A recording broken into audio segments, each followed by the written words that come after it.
दिल्ली दरबार केशव, बार बार ये हम नहीं कह रहे, बल्कि जो लगातार तस्वीरें आ रही हैं ये तस्वीरें बोल रही हैं। जी हाँ, नमस्कार, मैं हूं मनीष और आप देख रहे हैं Asia News. Deputy CM Keshav Prasad Maurya इन दिनों काफ़ी सक्रिय हैं। उन्होंने 8 से 11 जुलाई के बीच गृह मंत्री अमित शाह, रक्षा मंत्री राजनाथ सिंह और राज्यपाल आनंदीबेन पटेल से मुलाकात कर सियासी गलियारों में सरगर्मी पैदा कर दी है। चर्चा शुरू हो गई है कि केशव का कद बढ़ने जा रहा है। केशव को प्रदेश या केंद्र में कोई बड़ी जिम्मेदारी मिल सकती है। भाजपा प्रदेश अध्यक्ष और राष्ट्रीय अध्यक्ष के दावेदारों में भी केशव प्रसाद मौर्य का नाम अब सामने आ रहा है और आगे चल रहा है। हालांकि केशव के करीबी इन्हें सामान्य मुलाकात बता रहे हैं, लेकिन राजनीतिक विश्लेषक मानते हैं कि राजनेता और राजनीति में कुछ भी सामान्य नहीं होता, और ये बात सच भी। हर मुलाकात के पीछे निहितार्थ होते हैं। केशव की इन मुलाकातों के मायने क्या है? क्या केशव प्रदेश अध्यक्ष या राष्ट्रीय अध्यक्ष के दावेदार हैं? गृह मंत्री अमित शाह ने 15 जून को सिपाहियों के नियुक्ति पत्र वितरण कार्यक्रम में डिप्टी सीएम को मेरे मित्र केशव प्रसाद मौर्य कहकर संबोधित किया था। हालांकि ऐसा पहली बार नहीं था। शाह पहले भी केशव को मित्र कहकर संबोधित कर चुके हैं, लेकिन लोकसभा चुनाव के बाद से प्रदेश सरकार और केशव प्रसाद के बीच तकरार रही है।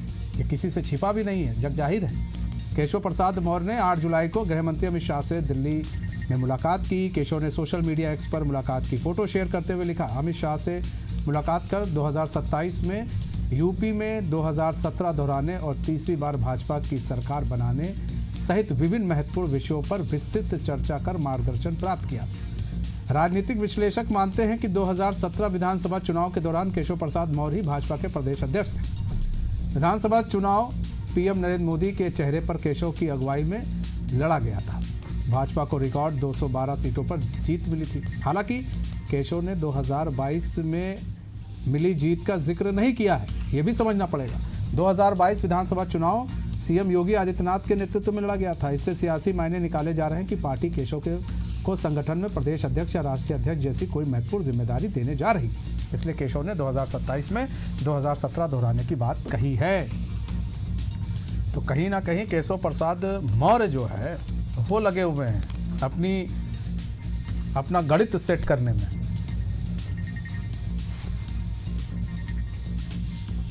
भारत यानी लोकतंत्र की जननी कहा जाता है, और लोकतंत्र की जननी को आपातकाल लगा करके इस लोकतंत्र को बंधक बनाने का काम, न्यायपालिका हो, मीडिया हो, समाज की सेवा करने वाले लोग हों, सब पर अत्याचार किए गए, तमाम यातनाएं दी गई, लोगों को, निर्दोष लोगों को जेल भेजा गया, और आपातकाल की ताकत के बल पर देश में सत्ता में बने रहने का रास्ता खोजा गया।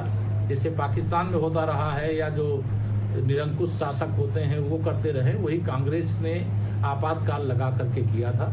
और यह संविधान के हत्यारे लोग हैं, संविधान के द्रोही लोग हैं, संविधान के विरोधी लोग हैं, और कांग्रेस को आपातकाल इस देश पे थोपने के लिए देश से माफी मांगना चाहिए, नाक रगड़ करके माफी मांगना। दीपक पांडे हमारे साथ, हमारे संवाददाता लाइव जुड़ चुके हैं पूरी जानकारी के साथ। दीपक, केशव प्रसाद मौर्य लगातार दिल्ली दरबार में हाजिरी दे रहे हैं, राजनाथ सिंह से मुलाकात कर रहे हैं, अमित शाह से मुलाकात कर रहे हैं, और कहा जाता है अमित शाह के बड़े करीबी भी हैं। और उन्होंने एक्स पर एक पोस्ट लिखा है कि 2027 में 2017 दोहराने की बात की है। 22 भूल गए, 17 याद है। आखिर चल क्या रहा है उत्तर प्रदेश में? और केशव प्रसाद मौर्य आखिर करने क्या वाले? क्या उन्हें प्रदेश अध्यक्ष की जिम्मेदारी दी जा सकती है राष्ट्रीय अध्यक्ष की? जी बिल्कुल, देखिए, अगर मनीष बात करें उत्तर प्रदेश की मौजूदा राजनीतिक समीकरण की, तो ये बहुत समझना पड़ेगा। देखिए, 2014 से अगर शुरुआत की जाए, तब भी प्रदेश अध्यक्ष केशव प्रसाद मौर्य थे, और तब ही 2014 में पूरे देश में जिस तरह से मोदी लहर चली थी, उसमें जिस तरह से उत्तर प्रदेश में बड़ी सीटें आई थी भाजपा की लोकसभा चुनाव में, तो ये कहीं भूला नहीं जा सकता है। केशव प्रसाद मौर्य की जो मेहनत थी, वो कहीं ना कहीं सीटों में किस तरह से बदलाव किया गया और किस तरह से भारतीय जनता पार्टी को बड़ी विजय हासिल हुई, ये हमने सभी ने देखा। वहीं 2017 के आंकड़ों की बात कर ले तो तब भी भारतीय जनता पार्टी के प्रदेश अध्यक्ष केशव मौर्य भी हुआ करते थे।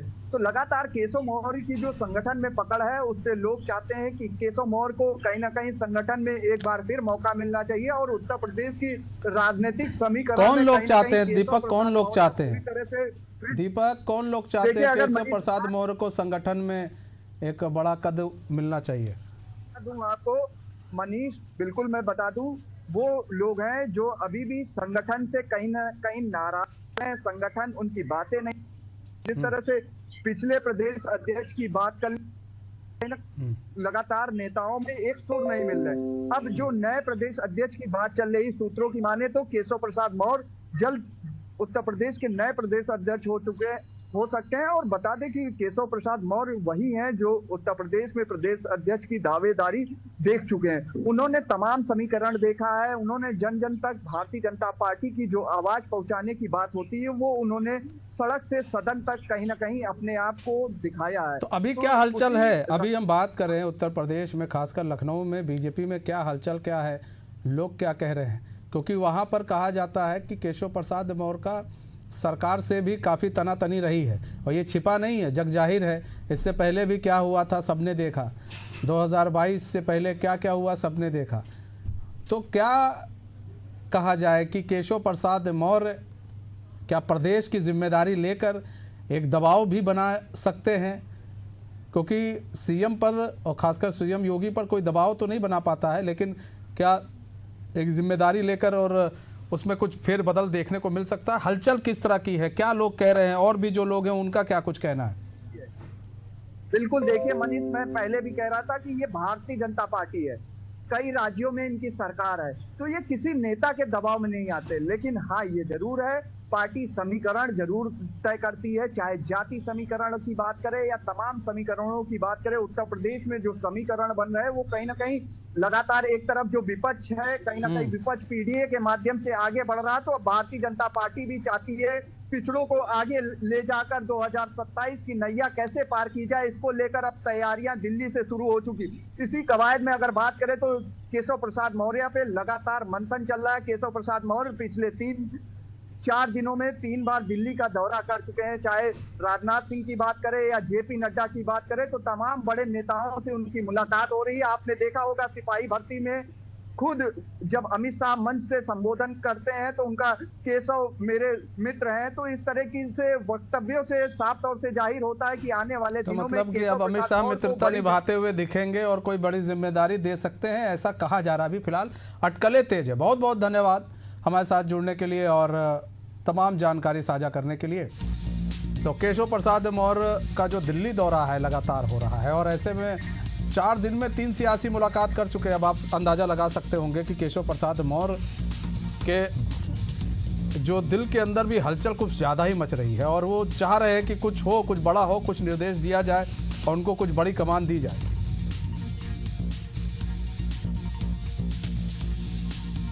और आपको बता दें केशव प्रसाद मौर्य और राज्य सरकार के बीच में काफ़ी तनातनी भी देखने को मिली थी और ऐसे में बहुत सारी अटकलें तेज हुई थी। एक समय था जब कहा जा रहा था नहीं सीएम योगी पे बदल दिए जाएंगे, ऐसी काफ़ी अटकलें थी, लेकिन ऐसा कुछ हुआ नहीं और सीएम योगी अपने पद पर विराजमान रहे, वो सीएम बने रहे और केशव प्रसाद मौर्य को कहीं ना कहीं मुंह की खानी पड़ी थी।